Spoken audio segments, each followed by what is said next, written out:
Avengers! Assemble.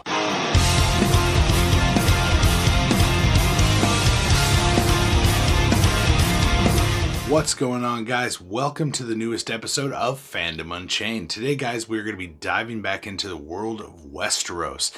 No, guys, we're not doing more Game of Thrones right now, but the House of the Dragon prequel has announced its release date in August, and I am excited. I decided I wanted to start making some videos about House of the Dragon to really give people really more information and get them hyped and ready for when the show drops. So today, guys, we're going to talk about the dynasty itself. We are going to talk about the dragons. All right, today I'm going to break down all the dragons from the Dance of Dragons, which is what the House of Dragon is based off of.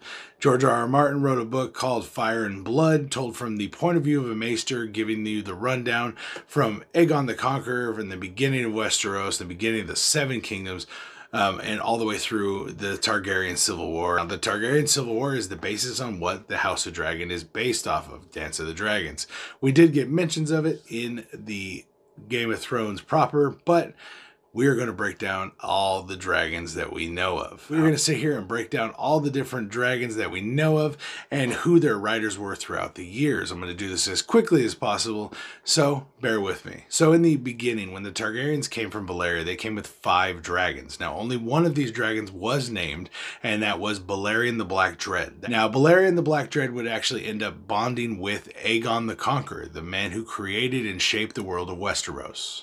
Now, Balerion the Black Dread did not fly quite often. He was very rarely used, and Aegon very rarely rode on him. He did use him in battles, but he very rarely rode on him because he was such a massive dragon. He was so big that by the time Aegon the Conqueror actually did conquer all the 7 kingdoms and become the ruler, Balerion was able to swallow a mammoth in one bite. Crazy fucking huge. Now, he was giant and covered in black scales, and he also had black flames with flecks in it, so really cool. Usually the scale color does match the flame color. Now, Aegon had 2 sister wives. Yes, they were both his sisters and both his wives. Rhaenys actually had Meraxes. This dragon was beautiful, silver in color, and yellow eyes. Now, Visenya was the second sister wife, and she bonded with Vhagar. So now the 3 of them did use their dragons to conquer the 7 kingdoms together and rule for quite some time. Eventually, Rhaenys and Meraxes would be killed in a Dornish incursion, and they would be shot out of the sky by scorpion bows, just like we saw in Game of Thrones. So Rhaenys and Aegon would actually have a son, Aenys, who would go on to bond with a hatchling named Quicksilver. He was obviously silver in color. Aegon and Visenya would have a child. His name would be Maegor. Now, Maegor would not take a dragon hatchling. He would say that one day, once his father passes, there's only one dragon that is worth him, and that is Balerion the Black Dread. And he would eventually, once his father did pass, he would take over as Balerion's rider. Crazy shit, huge dragon. Eventually, Aenys would actually be killed, and his dragon Quicksilver would be passed to his son, Aegon. Aenys would go on to have a daughter as well, and Aenys' daughter would be named Rhaena. Rhaena would actually love to fly and bond with the legendary dragon Dreamfire. Now, Rhaena is also the one that started the tradition of putting a hatchling, putting a dragon egg with the baby Targaryens and letting them bond from the cradle, which continued on for years to come. She would do this with her siblings, beginning with Jaehaerys. And Jaehaerys would bond with a bronze-colored dragon named Vermithorn. His sister Alysanne would actually go on to have Silverwing. Now, the 2 of them would eventually get married and rule side by side as king and queen. Aeria Targaryen would be the next to claim Balerion the Black Dread once Maegor was gone. But her, along with the giant dragon, would fly off into the distance. No one had any idea where they went, and she would return eventually, but her body would be filled with these blood parasites, and she would eventually die. It didn't seem that this had any reaction to Balerion because he's a bad sumbitch, and he's like 200 years old at this point. But whatever they ran into and whatever infected the young princess would actually be something pretty gnarly, because at this point, Balerion would return with a gash. And this is crazy because this is a huge fucking dragon. So what did this to him? It had to have been huge as fuck. Jaehaerys would go on to bond with the Caraxes, while Balon would actually go on to bond with the old dragon Vhagar. Their sister Alyssa would actually go on to bond with a pink and copper dragon named Meleys. Now, Alyssa would actually die in childbirth, and her niece Rhaenys would take over with Meleys as her rider. Now, Jaehaerys would actually rule for about 5 decades, and while this was going on, no new dragons were chosen by dragon riders. It was kind of like he was in control and there was peace. And then his son, Viserys, would actually be one to choose a dragon. And this is around the time when we're going to see the House of the Dragon show start. So Viserys is the king at the beginning of the show. Back to the dragons. So Viserys would claim Balerion the Black Dread, but only for 1 year. The old dragon would eventually pass from natural causes. Now Viserys would be married to Aemon Arryn, and what would happen here is they would have a daughter, Rhaenyra. And at this point, he thought he would never have a son. And the rule was he was supposed to pass his royalty, and the king was supposed to be the next heir, which was to be the firstborn son. And he didn't like this idea, thinking he was never going to have a son. Him and his wife were having trouble having kids. So he names Rhaenyra Targaryen his heir. Now, this right here is what starts the entire fucking Targaryen Civil War. Going against the rules that have been forever, and even though it's chauvinistic and ridiculous, this is what starts shit off. Now, his wife would die in childbirth trying to give birth to their son.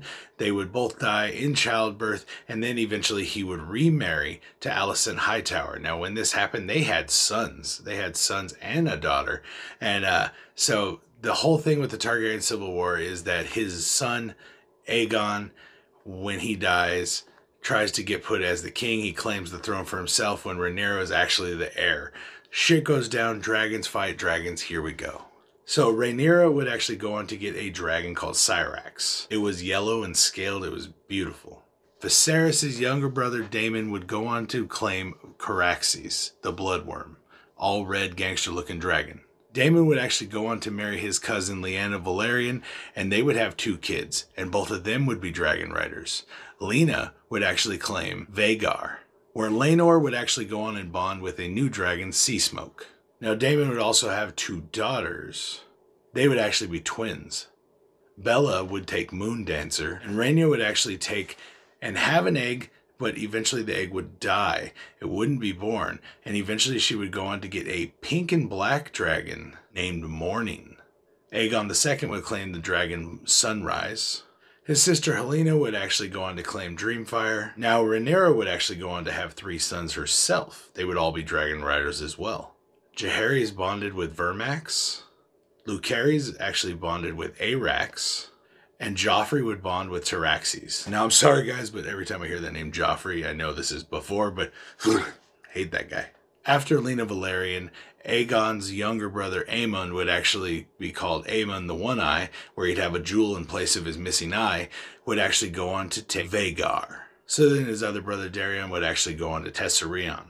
So eventually Rhaenyra and Daemon would go on to marry each other. Yes, uncle and niece would marry after their respective relationships had ended. One of their sons that would be born, Aegon III, would actually have a dragon named Stormcloud. Aegon II would go on to have 2 sons with his sister. Jaehaerys claimed Morgul, and Jaehaera would claim Strykos. Now, once the ranks got thinned a little bit during the Targaryen Civil War, they needed more dragon riders. There were more dragons, but no riders. So they actually went and found a bunch of bastards, and there were 4 bastards that were able to claim dragons. They were Ulf the White, Hugh Hammer, Nettles, and Adam of Hull.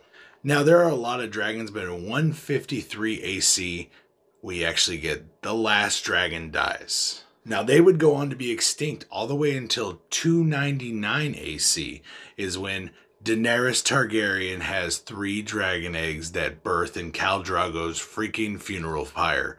If you haven't seen that scene, that is when I jumped up and said, holy shit, dragons. And now we're going to get spoiled with all the dragons in House of the Dragon. Yay! Now, Daenerys would actually have 3 dragons. When those 3 dragons were born, she named them Drogon. Now, Drogon was named after her husband, Khal Drogo. Then there was Viserion, who was named after her brother Viserys, who gets a golden crown he deserves in the first season. Fuck that guy. Now, the 3rd dragon will be Rhaegal, and that one will be named after her other brother, Rhaegon Targaryen. Now, this is actually a really cool one. I actually would have liked that guy. Now, as you can see, the dragons have been around for a long time. Targaryens brought the first dragons to Westeros from Valyria, and then the Doom of Valyria happened, all that crazy shit, so the dragons kind of poofed. But they're here, and they're existing, and then they die off, and then they're back. But guys, we're going to be in House of the Dragon, which, as you can see, the last dragon died in 153 AC, which is a long fucking, it's 150 years before Daenerys and shit happened. So we got a lot of time with some dragons, guys. We're going to see a bunch of different dragons. I think they've confirmed at least 17. I think there's 22 in total. But yeah, so we're going to see a bunch of dragons. I want to see what kind of storylines we're going to get, how close to the books they're going to stay. I have now bought all the books and read them all multiple times and am obsessed. But let me know what your guys' thoughts on all the dragons and which one of them is your favorite and which one are you looking forward to seeing in live action the most. Let me know your thoughts, guys. I will see you next time right here on Fandom Unchained for some more House of the Dragon videos. All right, guys. Peace out.